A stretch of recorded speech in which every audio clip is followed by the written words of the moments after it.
अब सबैजनालाई मठ मन्दिर यस्तो उकालो उकालो गर्न रहर लाग्छ र आमा, लाग्दैन नि? होइन, मेरो बुबा हुनुहुन्न, मम्मी हुनुहुन्छ। हजुर, मेरो छोरा छ बुबा 21 वर्षको। म 37 वर्षको भए बुबा। फुर्की सल्लाह होइन बुबा, मेरो घर काठमाडौँ हो। म यता पाहुना लाग्न आएको हो, घुम्न आएको, पाहुना लाग्न आएको। अनि त्यही काठमाडौँ मेरो भक्तपुर बुबा। भक्तपुर जिल्ला? हजुर हजुर, भक्तपुर जिल्ला। कति घन्टा लाग्छ काठमाडौँबाट गाडीमा? बुवा आधा घन्टा पनि लाग्दैन। नजिकै बजारमै रहेछ। हजुर हजुर। भक्तपुर। अनि आफ्नो श्रीमानजी लिएर आउनुभएको हुन्छ नि? उहाँको पनि फुर्सद हुँदैन बुवा। अघि भने नि सबैलाई रहर लाग्दैन नि त मन्दिर जान। के पेसा छ बुढोको आफ्नो? म त एक्लै हो बुवा। आफ्नो बुढोको चाहिँ के पेसा छ भनेको? म एक्लै हो। एक्लै बसेको, माइतमा बसेको। बुढोलाई छोडेर? हजुर। किन छोडेको त? धेरै वर्ष भयो बुवा, धेरै वर्ष भइसक्यो एक्लै छोडेर बसेको। के कारणले छोड्नुभयो?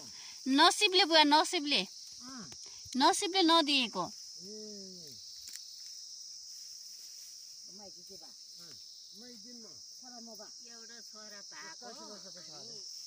एउटा छोरा छ 21 वर्षको। 21 वर्षको छ। अनि हजुरहरू चाहिँ किन बुढाबुढी भएर यसरी टिप्दै हुनुहुन्छ? छोराछोरी हुनुहुन्न? हाम्रो त सबै काठमाडौँ हो, सबैजना काठमाडौँ, त्यही भएर बुढाबुढी गाउँमा होइन त बुवा? ए, के चाहियो त अब त्यहाँभन्दा अरू?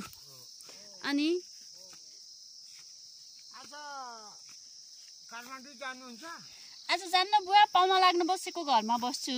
मेरो आफन्तहरूको घरमा बस्छु तल। माइतमा एकजना दाई, भाउजू, भाइ बहिनीहरू, अनि मेरो मम्मी। ड्याडी बितेको त भइसक्यो 20-21 वर्ष। ल हेर्नुहोस् है, छोराछोरीहरू काठमाडौँमा छौँ, गाउँमा बुढाबुढीहरू यसरी कोदो टिप्दै हुनुहुन्छ। कति रमाइलो छ मेरो देश है। छोराछोरीलाई ठुलो भएस भनेर आशीर्वाद दिएको नतिजा यही त हो नि। डाक्टर बनेस्, इन्जिनियर बनेस्, ठुलो मान्छे बनेस्, देश विदेश घुमेस् भनेर आशीर्वाद दिनुभएको छ। अनि त धेरै ठुलो मान्छे भइहाल्छौँ नि हामी। आफ्नै ठाउँ, आफ्नै थलो, आफ्नै बुवा आमालाई छोडेर बाहिर बस्नुपर्ने अवस्था, त्यहाँभन्दा ठुलो मान्छे के हुने र हामी? कति हुने योभन्दा ठुलो मान्छे? होइन त बुबा, यहाँभन्दा ठुलो मान्छे कति हुने बुवा? हजुरहरूलाई गाह्रो लाग्दाखेरि हामीले के अरे एउटा तातो पानी तताएर दिन सक्दैनौँ भने हामी धेरै ठुलो मान्छे होइन त? आफ्नो जन्म घर, आफ्नो जन्म पिता मातालाई छोडेर बाहिर बस्न सक्ने हामी ठुलो मान्छे होइन त?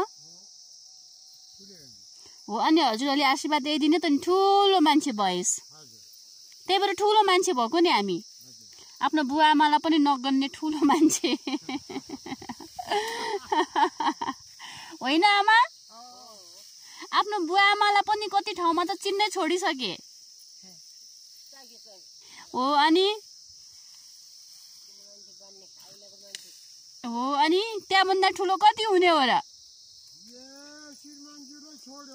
हजुर हजुर, बराबर बराबर आमा, बराबर। हजुर हजुर, हो बुबा हो। हजुर हजुर, लिएको छैन बुबा, अंश संश केही लिएको छैन मैले। मैले दुःखै गरेर खाइरहेको छु बुवा। कति सुन्दर छ, हेर्नुहोस् न हाम्रो देश नेपाल। काश सम्पूर्ण नेपालीहरूले नेपालीपन बुझेदेखि यो गाउँ रित्तो हुने थिएन।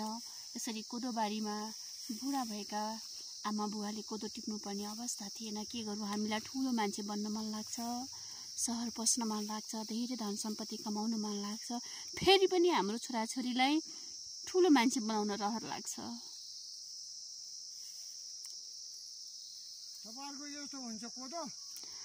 यस्तै हुन्छ बुवा, कोदो हाम्रो पनि रोप्ने गरेको छ अलिअलि। भक्तपुरमा हजुर छ नि, अलिअलि जग्गा छ। अनि मम्मीले रोप्ने गरेको छ, मैले चाहिँ रोप्न जान्दिनँ।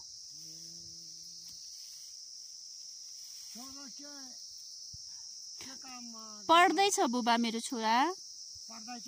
हजुर हजुर पढ्दैछ। कतिमा अहिले? अहिले 12मा पढ्यो बुबा।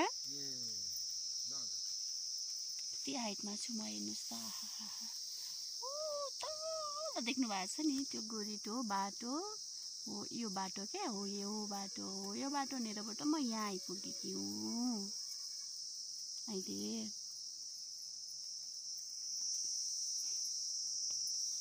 ल बुवा, हजुरले मेरो अघि फोटो खिच भन्नुभएको थियो नि, मैले भिडियो नै बनाइदिएँ।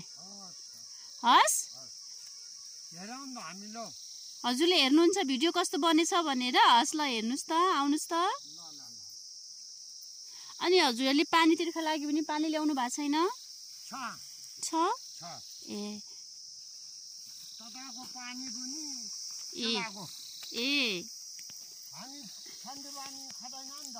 ए हजुर हजुर। अनि हजुरहरूको घर चाहिँ कहाँ हो त? ए यही हो। ए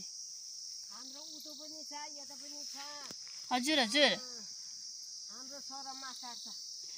यही नै हुनुहुन्छ? ए फेरि मलाई गाली गर्नुहुन्छ कि यस्तो भिडियो हालिछ भनेर? होइन, नराम्रो भनेको छैन नि मैले त, होइन बुबा? ए मेरो आमा बुवाको भिडियो किन बनाएर हालेको, यो को काम नपाउने बाउलाई आइमाई रहेछ भन्नुहुन्छ कि? तर त्यस्तो नराम्रो भनेर भन्न खोजेको छैन। हजुर हस् हुन्छ बुवा, ल आउनुहोस् म देखाइदिन्छु।